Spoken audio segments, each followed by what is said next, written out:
Xin chào tất cả các bác nha, các cô chú anh chị em trên mọi miền tổ quốc nha. Hôm nay thì em sẽ đi vào một cái ngôi nhà nhỏ ở tít trên bản cao kia nha các bác nha. Nghe nói là ở đấy có một ông anh có nuôi mấy con chim chào mào và mấy con cu gáy khá là đẹp, nên là em định vào đó một chuyến để xem có thật sự đẹp như mọi người hay đồn không ạ, và để xem người ta có bán không. Nếu mà có bán thì nếu mà em kết thì em sẽ mua một con về treo ở nhà, thỉnh thoảng đường nghe hót hoặc nghe gáy. Sau đây thì em xin mời tất cả các bác các cô chú cùng theo chân em vào bản nha. Anh em mình sẽ vượt hết cái chỗ dốc này xong là lại đi xuống một đấy nữa là đến đâu chết đấy. Con này á.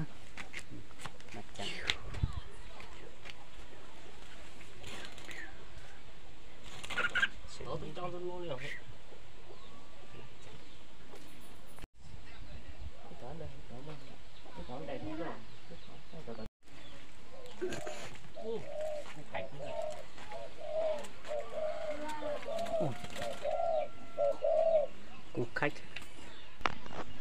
Đây là cô gái nha các bạn nha, khá là đẹp đấy ạ.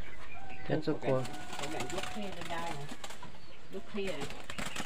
Cô nhà này nhiều chim thế nhỉ. Còn hai con này là chim gì em không biết tên, nhưng mà hai con này họ cũng không bán ạ.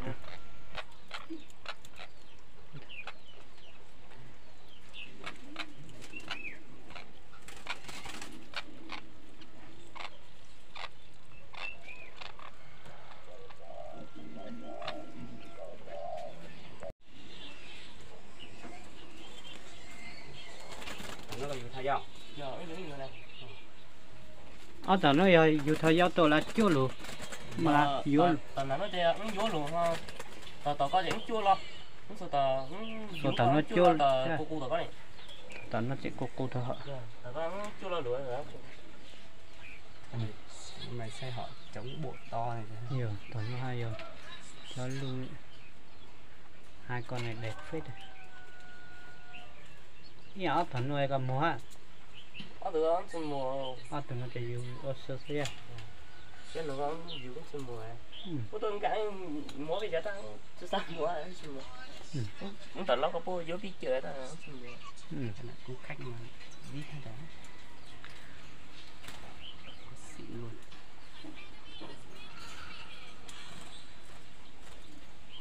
Cô giấy đặt từ cô sao nó hả? Đó là nằm lâu nè.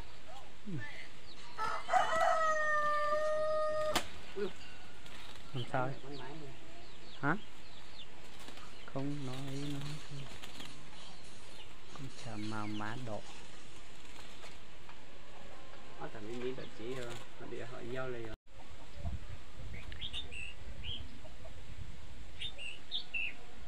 Đau quá rồi. Thật đau cô. Muốn tập bán lục khẩu các cô giải cháu sẽ được đây nó thế. Ở tại giao giờ thầm nó được ha. Giờ rồi á.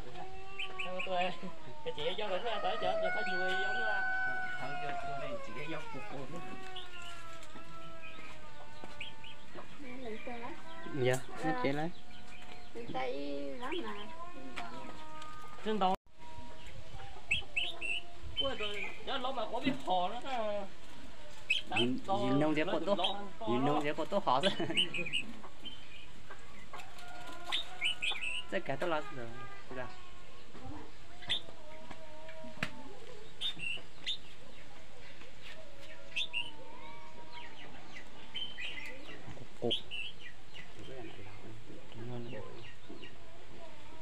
Thằng nó hết chưa lo sợ. Thằng nó à? Anh chưa làm dù cái ta cùng tôi. Thằng nó ta nhớ được thằng nó rồi.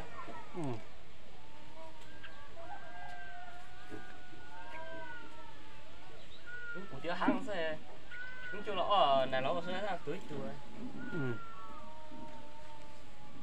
Anh đi vô tìm nữa. Thầu cũng cứ món nông rồi. Tôi xin chú đã. Thầu tao du tôi mua à thì tao du tôi mua cái cái giấy tuồng không hả có cái giấy tuồng đi vô nữa hả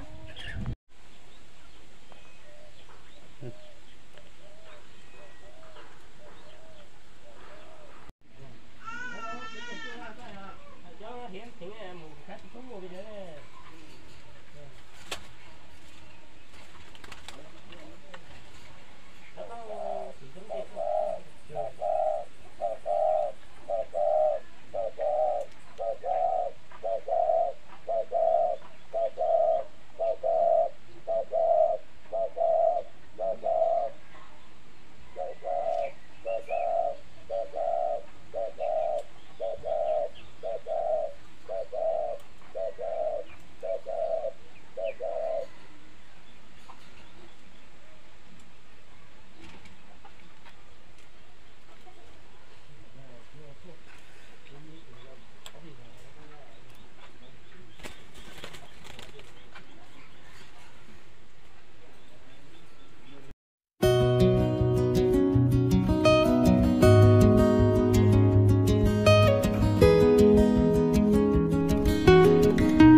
Đây là đoạn đường mà em đang trên đường quay về nhé các bác nhá. Sau lúc một hồi đàm phán lúc đấy ở chỗ nhà dân thì em có hơi kết hai con cô gái kia, nhưng mà anh ấy không bán, anh bảo để chơi.